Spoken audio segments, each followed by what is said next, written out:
atas kain bisu yang membisikkan berlaksa tanda, engkau menghadirkan wajah senja beserta perih luka dalam kemarau batin dan kebuntuan cakrawala.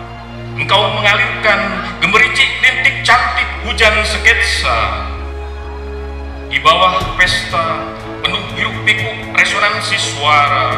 Engkau menabuh tubuh rapuh penuh belut.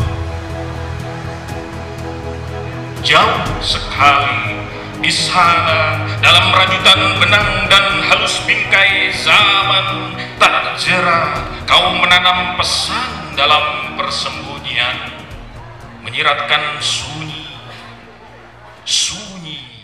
Assalamualaikum warahmatullahi wabarakatuh. Selamat siang, salam sejahtera untuk kita semua. Perkenankan pada kesempatan kali ini saya akan menyampaikan materi terkait dengan pembacaan puisi. Saya memberi judul materi saya Seni Membaca Puisi karena memang membaca puisi itu sangat berkaitan dengan seni dalam mengolah suara, seni dalam menyampaikan puisi kepada publik atau penonton. Seni dalam membaca puisi juga sangat terkait dengan bagaimana Anda mengolah rasa percaya diri Anda dan bagaimana kemudian Anda bisa tampil secara menarik di hadapan penonton. Mungkin Anda bertanya, mengapa kita membaca puisi? Atau mengapa seorang penyair atau seorang mahasiswa atau seorang siswa membaca puisi? Menurut saya ada minimal dua alasan ya yang mendasari seseorang membaca puisi. Yang pertama, untuk menyampaikan puisi melalui suara. Jadi suara yang bisa didengar agar puisi bisa dinikmati, bisa didengar oleh penonton, bahkan agar puisi itu bisa ditonton oleh pemirsa. Nah, ketika kita menyampaikan puisi melalui suara, tentu saja kita perlu untuk memastikan bahwa suara kita bisa didengar oleh penonton dengan jelas. Kemudian yang kedua, mengapa seorang membaca puisi? Ini juga sangat terkait dengan keinginannya untuk mengekspresikan hasil pembacaan, hasil interpretasi dia atas sebuah puisi.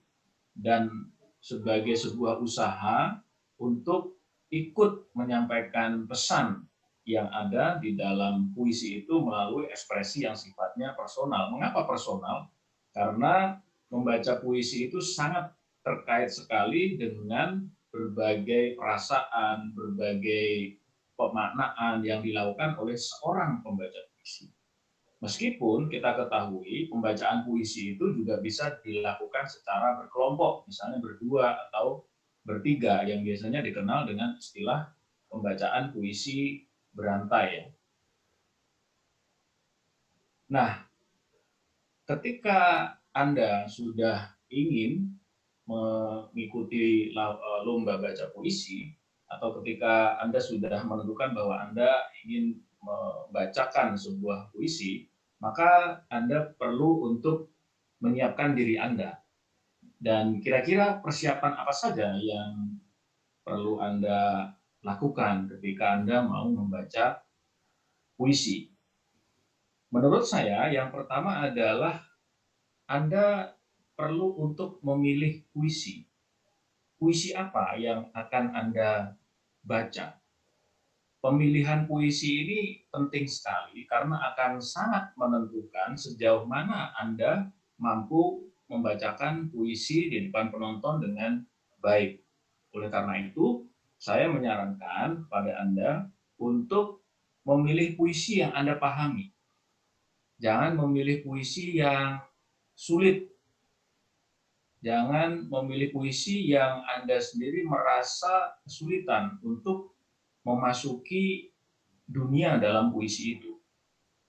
Meskipun di dalam lomba puisi itu memang Anda sudah dipilihkan puisi wajibnya ya, maka mau tidak mau Anda harus membaca puisi itu. Tapi saya yakin panitia pasti akan memilih puisi wajib yang sekiranya memang bisa dieksplorasi dan bisa dipahami oleh pembaca. Dan Anda juga perlu untuk mengukur sejauh mana diri Anda memiliki kesan awal atas puisi itu. Kalau Anda sejak awal memang tertarik dengan puisi itu, maka pilihlah puisi itu. Karena ketertarikan itu menjadi satu bekal bagi Anda untuk membaca puisi itu. Kemudian yang berikutnya adalah bacalah puisi secara berulang-ulang. Jadi ketika Anda sudah memilih atau Anda sudah memiliki puisi untuk Anda bacakan, Anda perlu mengidentifikasi atau mengenali berbagai unsur intrinsik di dalamnya. Barisnya seperti apa, baitnya bagaimana, hingga hal-hal yang spesifik ya seperti diksi, penggalan kalimat, frase, makna bahasa kiasan, dan juga pesan.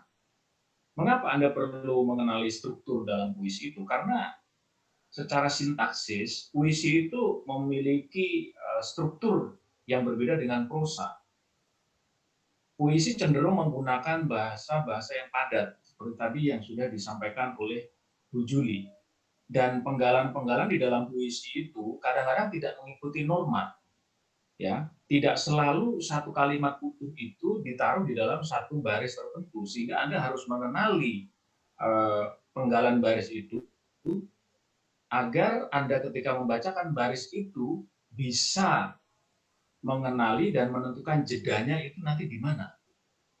Ya, begitu. Mengenali diksi juga penting ya agar Anda bisa mengetahui arti dari diksi itu apa. Apalagi kalau di situ menggunakan bahasa kiasan ya, Anda harus paham terlebih dahulu bahwa kiasan yang dimaksudkan di situ apa, gitu ya kira-kira. Kemudian yang berikutnya, persiapan yang juga penting dalam pembacaan puisi menurut saya adalah mengetahui konteks puisi atau unsur ekstensif dari puisi itu. Mengapa ini penting? Agar Anda punya satu bayangan mengapa puisi itu diciptakan dan pada saat apa puisi itu dilahirkan oleh seorang pengarang. Ketika Anda misalnya membaca puisinya W.S. Rendra yang berjudul Sajak Pertemuan Mahasiswa, maka Anda harus paham bahwa puisi itu diciptakan ketika era Orde Baru, suatu zaman di mana banyak sekali tindakan-tindakan represif yang dilakukan oleh aparat keamanan kepada rakyat dan juga banyak sekali kekangan-kekangan terhadap kehidupan mahasiswa gitu ya, sehingga W.S. Rendra kemudian memiliki ide untuk menulis puisi untuk menggelorakan semangat mahasiswa. Ketika Anda membaca puisi yang berjudul Kerawang Bekasi, karya Chairil Anwar, maka mau tidak mau Anda harus bisa memiliki bayangan tentang masa penjajahan yang pernah terjadi di masa lampau. Sehingga Anda bisa merasakan dalam diri Anda, dalam hati Anda, perjuangan berdarah-darah yang dilakukan oleh para pahlawan ya di negeri kita ini. Gitu. Dan ketika Anda membaca nanti puisi-puisi yang mengangkat tema pandemi, seperti tadi sudah dicontohkan oleh Bu Juli, maka mau tidak mau Anda juga harus bisa meresapi itu dan bisa membangun sebuah bayangan bahwa puisi itu sebenarnya ditulis dalam situasi seperti apa, dalam kesendirian, dalam isolasi, dalam aliniasi seperti apa, agar Anda bisa masuk di dalamnya. Nah, berikutnya yang penting dalam pembacaan puisi adalah unsur-unsur seperti yang sudah saya cantumkan di sini. Yang pertama adalah vokal. Vokal itu adalah satu entitas yang berkaitan dengan suara yang diproduksi oleh seseorang. Mengapa vokal ini begitu penting perannya dalam pembacaan puisi? Karena ketika vokal itu bisa diproduksi dengan baik, maka otomatis puisi itu juga akan bisa dinikmati oleh penonton. Nah, vokal yang baik tentu saja adalah vokal yang bisa diproduksi, dihasilkan dengan jelas. Jelas itu terdengar ya di telinga penonton, baik ketika seorang pembaca puisi membacakan puisinya dengan suara tinggi dan juga suara yang rendah. Ya, meskipun puisi itu adalah puisi yang penuh dengan nuansa kedamaian, dibacakan dengan nada yang relatif rendah, tapi ketika seorang penyair memiliki kualitas vokal yang bagus, maka vokalnya akan terdengar dengan baik. Jadi pastikan Anda bisa memproduksi baik itu vokal maupun konsonan dengan baik. Ya, misalnya Anda sedang mengartikulasikan kata berubah, maka berubah itu harus jelas. Tidak boleh Anda memproduksi kata berubah. Ya, ya. Jadi bah itu harus jelas. Jadi berubah. Apakah, tidak boleh apakah, gitu ya. Itu adalah bagaimana Anda bisa memproduksi vokal itu dengan jelas. Nah, ketika Anda memproduksi suara itu dengan rendah, misalnya, apakah kau mendengar suaraku? Itu juga Anda perlu pastikan penonton terdengar. Otomatis dengan suara lebih tinggi, penonton akan bisa lebih mendengar, gitu ya. Nah, vokal ini bisa dilatih. Bisa dilatih kalau Anda pernah mengikuti kegiatan teater, maka Anda bisa untuk mengolah vokal ini, ya, berlatih pernafasan dan seterusnya. Oleh karena itu, ketika Anda bisa mengatur tempo membaca puisi Anda dan Anda bisa mengukur ya tingkat pernafasan Anda, maka Anda akan bisa ya mengolah vokal ini. Yang berikutnya adalah penghayatan atau interpretasi puisi. Mau tidak mau, ketika Anda mau membacakan sebuah puisi, maka Anda harus memahami puisi itu. Nah, untuk memahami itu, Anda sebagai mahasiswa sastra Inggris, Anda sudah diajari bagaimana menganalisis sebuah puisi. Ya, mulai dari aspek intrinsiknya, aspek ekstrinsik, dan bagaimana Anda merespon atau menanggapi puisi itu. Anda sudah belajar bahasa kiasan, simbol-simbol, tentu saja Anda sudah memiliki bekal ya untuk memahami puisi. Nah, ketika Anda mampu untuk memahami dan menghayati puisi itu, maka nanti hasilnya adalah terlihat pada ekspresi Anda. Ketika Anda bisa mengidentifikasi bahwa tone atau suasana puisi itu misalnya sedang sedih berkabung, maka ekspresi Anda itu juga harus sedih berkabung. Jangan sampai tone dari puisi itu sedih berkabung, ekspresi Anda gembira, bahkan tersenyum gitu. Itu kontradiktif gitu ya. Jadi bagaimana Anda menghayati puisi itu sesuai dengan konten dari puisi. Yang berikutnya adalah intonasi. Nah, intonasi ini juga sangat penting ya. Jangan sampai intonasi Anda dalam membaca puisi itu monoton. Zaman saya TK, ya, para mahasiswa sekalian, yang saya ingat itu ya saya diajari guru saya untuk berdeklamasi, istilahnya berdeklamasi ya dulu itu ya, membacakan satu puisi dengan intonasi yang sangat monoton, sudah diatur gitu ya. Misalnya gajah binatang yang amat besar, gitu ya. Nah itu eh, sudah ada apa ya, ya pengaturannya gitu loh. Tapi ketika Anda membaca puisi, ketika Anda sudah dewasa seperti ini, tentu intonasi Anda itu harus ada harmoninya gitu ya. Kadang cepat, kadang nada tinggi rendahnya itu tidak harus menuntun seperti itu gitu ya. Ya. Kadang Anda harus berusaha untuk mengimprovisasi ya intonasi itu sehingga Anda bisa membacakan ya bagian puisi itu dengan tekanan-tekanan tertentu. Jadi misalnya Anda perlu untuk seakan-akan sedang memanggil, maka panggilan itu harus mendapatkan tekanan di dalam intonasi itu, gitu ya. Seperti puisinya Rendra itu ya, Paman Doblang, gitu kan. Kan tidak bisa kemudian dibaca model seperti anak TK, Paman Doblang, gitu kan nggak bisa, gitu ya. Ya bisa untuk anak TK, tapi untuk kelas pembaca puisi setingkat Anda itu akan mendapatkan respon yang kurang maksimal dari kita. Yang berikutnya adalah penampilan. Nah, penampilan dalam pembacaan puisi ini sangat penting. penampilan ini terkait dengan pertama misalnya gerak tubuh atau gestur ya. Dan gestur ini dalam pembacaan puisi itu harus sedemikian rupa Anda olah gitu ya. Nah, jadi gestur itu tidak berlebihan dan gestur itu relevan atau sesuai. Misalnya contohnya ya Anda boleh menunjuk tangan atau menunjuk jari ke atas ketika misalkan Anda langit sedang murka kepadamu. Itu relevan gitu. Relevan. Jangan sampai tanah sedang marah Anda menunjuknya ke langit gitu. Itu kan nggak cocok. Terus kemudian gestur itu juga sangat terkait sekali dengan gerak, ya baik itu gerak tangan, gerak pundak, gitu ya, gerak kepala Anda, gitu ya. Kapan Anda menunduk, kapan Anda melihat ke depan, melihat ke samping, gitu. Itu menunjukkan kemampuan Anda mengolah gerak tubuh. Tapi dalam berbagai lomba baca puisi, ya catatan yang sering kali saya dapatkan dari juri, gitu ya, adalah gerak-gerak tubuh yang terlalu over, ya kan, seperti bermain teater. Padahal Anda sedang tidak bermain teater, tapi lebih membaca puisi, ya sehingga batasi gerak tubuh Anda itu cukup. Kemudian yang berikutnya adalah kostum, ya. Kostum ini eh, ya terkait dengan bagaimana Anda bisa tampil secara menarik gitu ya. Mungkin menggunakan kostum yang ya juga tidak terlalu over, tapi kostum itu mendukung penampilan Anda atau sesuai dengan tema puisi yang Anda baca. Oke, baik. Sekarang saya masuk langsung ya ke puisi-puisi yang harus Anda baca di dalam Lomba Seni Sastra UB 2021. Yang pertama adalah puisi wajib ya untuk putra itu Kau Datang Tanpa Mengetuk Pintu, ya karya Ahmadun Yosi Herfanda. Dari judul saja puisi ini sangat personifikatif ya sifatnya. Kau ini kan corona yang dimaksud oleh Ahmadun ya.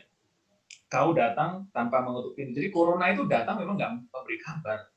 Nah itulah satu satu ide ya satu tema yang itu sejak awal harus Anda pahami gitu. Bahwa penyair ini sedang menyampaikan atau mengartikulasikan bagaimana corona ini datang ke kita. Kemudian yang kedua untuk Putri ini puisi yang ditulis oleh Yustizal KW yang berjudul Dalam Ruang C19 gitu ya. Jadi ruang ini kan maknanya bisa bermacam-macam ya, bisa bermacam-macam. Tapi ruang ini ibarat sebagai satu wilayah, satu kondisi di mana kita ada di dalamnya dan sedang berada di dalam ancaman COVID-19. Nah ini puisi yang ditulis oleh Ahmadun Yossi Irfanda yang sudah ada di dalam buku pedoman yang bisa Anda download ya, yang judulnya Kau Datang Mengetuk Pintu, begitu. Ya, ini Anda baca berulang-ulang. Tentu karena ini memang dalam suasana berkabung, suasana waspada, tentu Anda harus pahami betul puisi ini, gitu ya. Misalnya di bait pertama itu Kau datang tanpa mengetuk pintu, tanpa ragu mengaduk-aduk luka hatiku. Perih, gitu ya. Nah inilah yang saya maksudkan penggalan itu ya. Jadi perih ini dia ditaruh di baris ketiga, tapi dia tidak apa namanya berkorelasi secara sintaksis dengan baris yang kedua, gitu ya. Bukan ada aduk luka hatiku perih, tapi perih ini apa ya namanya ya menjadi apa ya keterangan gitu ya kata sifat yang menerangkan kondisi ya kondisi persona yang ada di dalam puisi gitu. Ya kemudian saran saya ketika Anda membaca puisi ini Anda tadi itu ya kenali beberapa unsur yang ada di dalam puisi ini. Nah di bagian mana misalnya Anda nanti akan memberikan tekanan gitu ya maka Anda harus kenali dulu baik-baik gitu ya. Misalnya ini ya, di bagian bait ketiga ini, di sini ada satu nuansa dialog ya antara persona aku ini dengan mu ya, mu ini corona itu ya. Ku kenali namamu, tapi kau, tapi tak ku tahu maumu, gitu ya. Jadi ini kan ada dialog ya. Nah, Anda perlu membayangkan bahwa ketika Anda berdialog ya dengan lawan bicara Anda kan harus menggunakan eye contact Anda, gitu ya. Jadi ku kenali namamu. Jangan sampai Anda bilang ku kenali namamu, pandangan Anda menunduk. Gitu ya. Gitu. Benarkah kau malaikat Tuhan yang mau menata kembali kehidupan? Nah, ini yang saya maksudkan, hati-hati dengan penggalan baris seperti ini ya. Benarkah kau malaikat Tuhan? Nah, ini kan klausa yang dia bergantung dengan klausa depannya. Sehingga Anda harus cepat-cepat menyambungkan pembacaan Anda ke sini. Jangan sampai benarkah kau malaikat Tuhan. Kemudian yang-nya jedanya terlalu lama. Ya, itu nanti kesannya ada satu pembacaan yang terputus di sini. Sebagai contoh ya. Kemudian yang berikutnya puisi untuk putri itu judulnya Dalam Ruang Si. Jadi ini meskipun puisi ini ditulis oleh penyair laki-laki, tapi Anda bisa mendapatkan kesan bahwa puisi ini sangat-sangat sublim gitu ya. Jadi dimulai dengan pada kedalaman hati, dadamu terbuka, menjadi belah pintu, kumasuki diam-diam, ada sesudut sunyi, kau berbisik ke telingaku, aku terkesiap, kaukah pembawa wabah itu, gitu ya. Itu ya nanti akan sangat dipengaruhi, pembacaan Anda itu akan sangat dipengaruhi bagaimana Anda menginterpretasi dan memahami puisi itu. Meskipun puisi ini pendek, tetapi puisi ini memiliki kedalaman, gitu ya. Puisi ini memiliki tekanan-tekanan, ya kan. Jadi beda antara kaukah pembawa wabah itu dengan tanda tanya dengan kaukah itu wabah, itu beda ya. Ini menggunakan tanda seru, ini seperti penekanan ya, seperti ada jengah gitu ya, rasa jengah ya yang dimiliki oleh persona di dalam puisi ini. Nah, untuk puisi-puisi pilihan para mahasiswa sekalian, Anda diberi banyak sekali pilihan ya. Ada 12 mulai dari puisi Wahyu Prasetya, Harapan Rumah Peta Rojali, puisinya Zaul Imron, kemudian puisi penyair dari UB ini, Pak Nanang Suryadi ini dari Fakultas Ekonomi dan Bisnis, tapi sudah dikenal sebagai penyair ya, sejak lama. Ada puisinya Pak Joko Saryono, ini dosen UM, kemudian ya saya berterima kasih kepada panitia karena memasukkan salah satu puisi saya yang berjudul Di Negeri Bekas Penjajah Aku Menemukan Dirimu sebagai puisi pilihan. Kemudian ada puisinya Pak Tengsu, penyair yang juga sekaligus dosen Unesa. Kemudian ada penyair-penyair terkenal Indonesia, Subagio Sastrowardoyo, Acep Jamjanur, Joko Pinurbo, Sapardi, dan ada puisi penyair perempuan yang relatif masih muda ini ya, Dewi Maulidah, ini judulnya Rumahku puisinya. Kemudian karya Miswi yang berjudul Ayat-Ayat Hujan ya. Silakan nanti Anda memilih kalau memang berminat mengikuti lomba baca puisi. Nah, hal-hal yang sebaiknya Anda hindari ketika membaca satu puisi ya. Jadi ini pengalaman saya ya ketika dulu saya mengikuti lomba puisi ya, dan juga ketika beberapa kali saya diberi kesempatan untuk menjadi dewan juri pembacaan puisi. Yang pertama adalah mohon Anda menghindari untuk berteriak terlalu keras. Jadi seperti sedang berdemo itu kan memang oratornya berteriak keras ya, tapi dalam membaca puisi tidak selalu dibutuhkan teriakan yang seperti itu. Ya, asalkan penonton sudah terdengar, Anda tidak perlu berteriak keras, karena yang sering saya temukan teriakan yang terlalu keras ya seakan menunjukkan kemarahan ya, menunjukkan kemarahan itu dalam pembacaan puisi.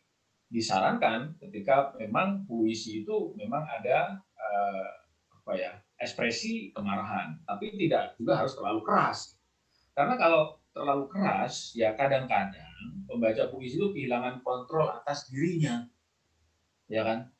Karena orang berteriak keras itu kan dengan satu upaya yang maksimal ya kadang-kadang. Terus kemudian untuk kembali ke teks, kembali ke puisi itu dia kesulitan gitu ya. Mungkin lupa atau karena sudah fokus ya dengan ekspresi yang keras itu, kemudian dia untuk kembali ke teks itu dia kurang gitu ya kesadarannya. Jadi kontrolnya kurang. Dan membuat vokal itu kadang-kadang pecah. Ya, karena berteriak kemudian vokalnya itu sebenarnya tidak mendukung itu, yang terjadi adalah pecah vokalnya, gitu ya. Atau vokalnya menjadi hilang, ya kan? Kalau Anda sering berteriak, ya, sering kali berteriak, vokal Anda mengalami degradasi kualitas, maka kalau Anda membaca puisi panjang itu akan beresiko, ya. Anda nanti vokal di bagian-bagian berikutnya tidak akan kuat lagi seperti di awal, gitu ya. Jadi tidak perlu berteriak terlalu keras, gitu. Apalagi ketika Anda membaca puisi-puisi yang ditulis oleh Bu Juli, itu puisi-puisi yang membutuhkan eh, apa ya, vokal ya, vokal yang damai gitu ya, vokal yang tidak terlalu keras ya, vokal yang bisa mewakili ya suasana di dalam puisi itu, karena puisi Bu Juli banyak mengartikulasikan kesunyian gitu ya, kedamaian gitu ya, relasi-relasi vertikal antara persona dengan Tuhan gitu. Tuhan itu tidak perlu Anda berteriak kepadanya, Tuhan sudah mendengar gitu ya. Kemudian yang kedua, jangan sampai ketika Anda membaca puisi, naskah puisi itu menutupi wajah Anda. Kadang-kadang itu tidak disadari, ya. Jadi Anda membawa teks, karena membaca puisi ya bagaimanapun bukan menghafal, Anda harus baca membawa teks. Nah, Anda harus bisa mengontrol sedemikian rupa bagaimana teks yang Anda bawa itu tidak menutupi wajah Anda, ya, sehingga juri dan penonton itu bisa melihat dengan jelas wajah Anda. Di sanalah penonton juri bisa mengenali, bisa mengidentifikasi ekspresi Anda, gitu ya. Oke, jadi mengangkatnya jangan terlalu tinggi, gitu ya. Jadi letakkan di satu jarak nyaman tertentu sehingga Anda bisa membaca puisi dengan baik. Kemudian, nah ini ya, menggerakkan tubuh dan melakukan blocking terlalu berlebihan. Ya, jadi jangan bergerak ke kanan, ke kiri, ke kanan, ke kiri terlalu berlebihan. Ya, ya, kalau bermain teater Anda punya kebebasan, tapi kalau membaca puisi, Anda perlu untuk mempertimbangkan fokus, ya, fokus. Karena orang ya akan menikmati pembacaan puisi Anda dari suara Anda dan dari apa ya, konsentrasi Anda ya dalam mengartikulasikan baris-baris bait-bait di dalam puisi itu, gitu ya. Jadi gestur ini secukupnya. Misalkan kalau kalau Anda dalam puisi itu kata jangan, ya jangan itu ya begini aja cukup gitu ya. Jangan kemudian Anda maju apalagi sedikit kayak berlari gitu untuk memberikan tekanan, itu nggak perlu. Kemudian yang berikutnya, jangan memberikan kesan Anda menghafal puisi sehingga teks itu seakan-akan ya cuma teks nggak berguna di sisi Anda gitu ya. Ya boleh Anda apa ya, tahu puisi itu, tapi jangan sampai ada pretensi menghafal sehingga seakan-akan Anda tidak ada komunikasi dengan teks gitu ya. Jadi kalau saya misalnya diminta dari Dewan Juri, ini biasanya dari salah satu pertimbangan saya. Jadi bagaimana seorang pembaca puisi itu tetap bisa berkonsentrasi atau dalam beberapa kali tetap melihat teks, gitu ya. Baik. Nah, ini saya akan sampaikan uh, contoh ya, contoh pembacaan puisi. Yang pertama ini adalah lomba puisi tingkat Semalang Raya ya, yang diadakan oleh guru-guru ya, guru-guru persatuan guru-guru ya di Malang Raya. Dan kebetulan saya diminta untuk menjadi salah satu dewan juri. Nah, ini saya pilihkan salah satu eh, pembaca puisi yang masuk dalam kriteria juara 1 sampai 3 gitu ya. Ini termasuk yang saya pilih dan dewan juri yang lain juga memilih gitu ya. Kita coba lihat sebentar.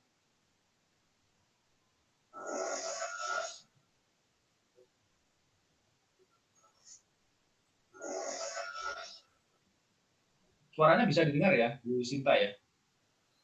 Oke, Bapak. Oke.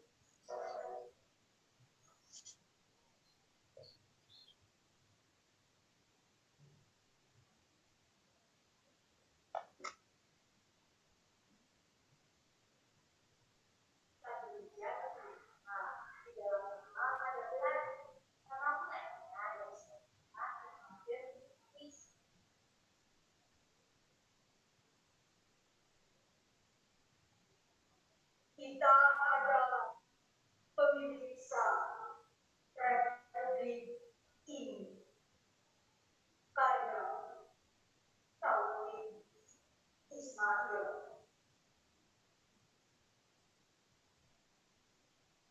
Tidak ada pilihan lain.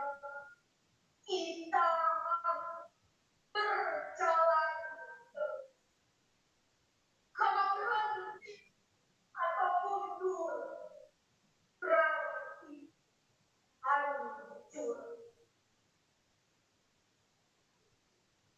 Apakah akan satu keyakinan kita kan sekian tanpa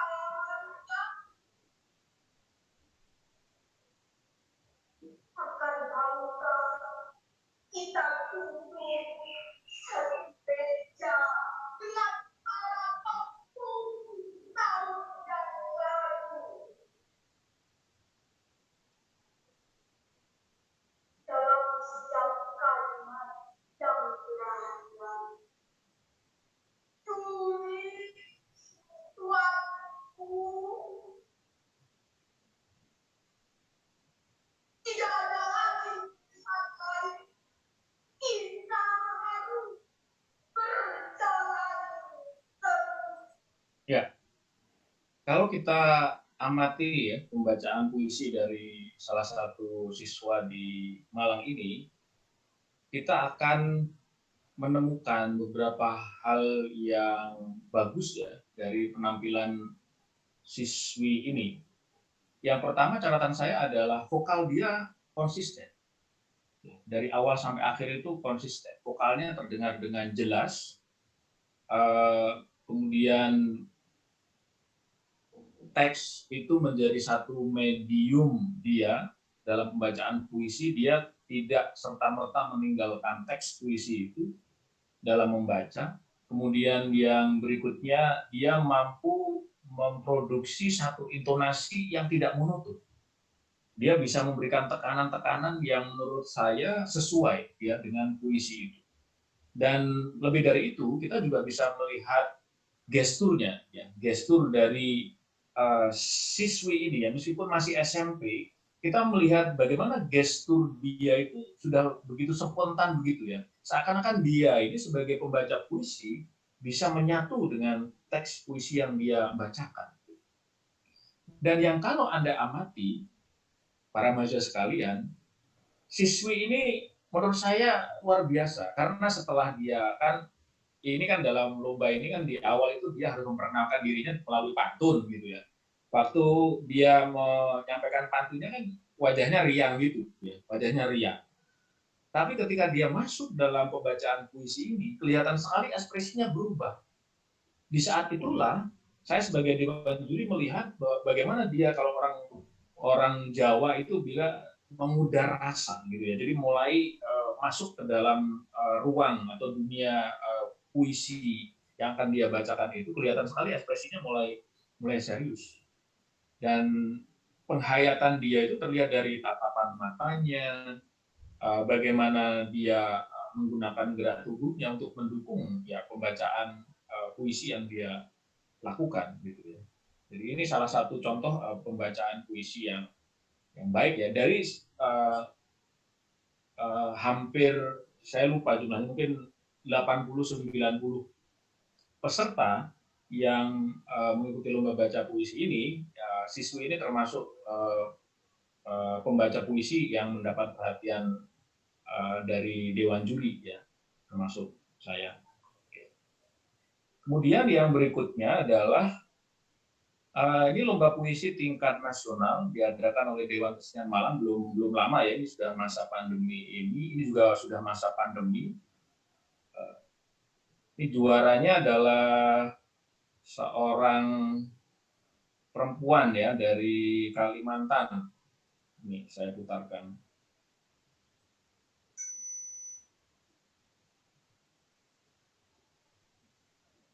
Petikan Merdeka, Goresan Pena, Wuri Handayani, Putri Sutomo. Bumi sedang berduka. Cinta sembunyi di rumah-rumah, DDR dan WSH, penuh rindu dan tanda tanya. ada mereka yang ingin pulang, namun tetap memilih bertahan. Ada mereka yang ingin kerja, tapi diputus dan di PHK. Corona, sirnalah. Corona, pergilah, lenyaplah.